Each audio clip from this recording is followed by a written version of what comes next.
Welcome back to the channel, everybody, and welcome back to the Return to Collecting Top 50 Countdown. Today, we're going to discuss number 50 on my all-time greatest player list. To reiterate from my last video, these rankings are based on my opinion of the player's ability. Since this is my first video where I rank a player, please let me know your thoughts in the comments. I look forward to some friendly debate in the comments based on your interpretation of my rankings. So without further ado, let's take a look at number 50 on my list.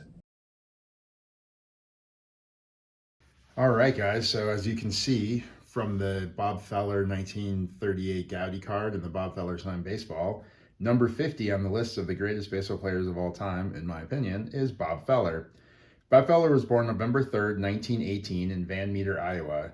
He made his major league debut at the age of 17 for the Cleveland Indians. Feller had a wicked fastball, which earned him the nickname Rapid Robert.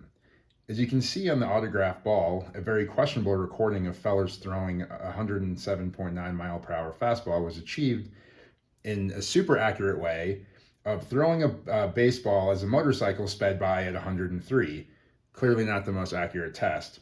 Feller later wanted to validate the accuracy using some World War II era equipment called the Lumaline chronograph, used to track the speed of artillery shells.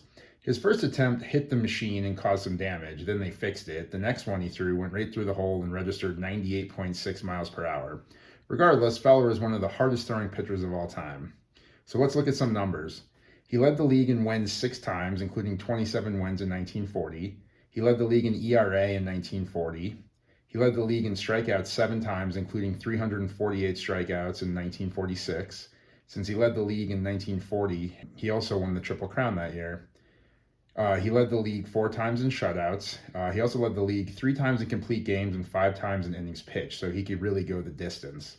Feller had some incredible seasons, but his career numbers would have been even more incredible if he didn't take 3 years in the prime of his career to enlist in the Navy. When asked about that later in life, he insisted that he made the right choice. He's a patriot, guys. He enlisted just days after the bombing of Pearl Harbor to protect our country.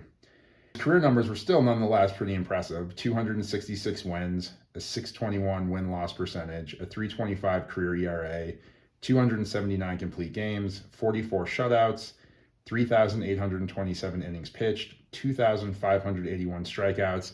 I believe at the time he retired, he was 3rd all-time in strikeouts.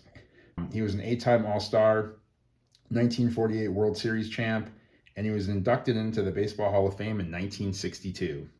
Feller was a great teammate, a great patriot, and a great ambassador to the game. He loved to sign autographs for his fans. Pete Rose, of course condescendingly, once commented that he saw the rarest piece of memorabilia, an unsigned Bob Feller picture. Thanks, Pete.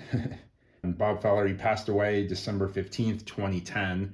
I believe at the time he passed away, he was the player in the Hall of Fame that was alive for the longest period after being inducted in the Hall of Fame, since he was inducted in 1962.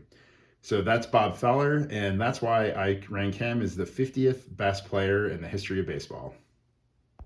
Well, I hope you guys enjoyed my number 50 video. I look forward to hearing your opinions about the choice of Bob Feller as the 50th greatest player in MLB history. If you liked the video, please subscribe. If you're already subscribed, I thank you. Talk to you guys later.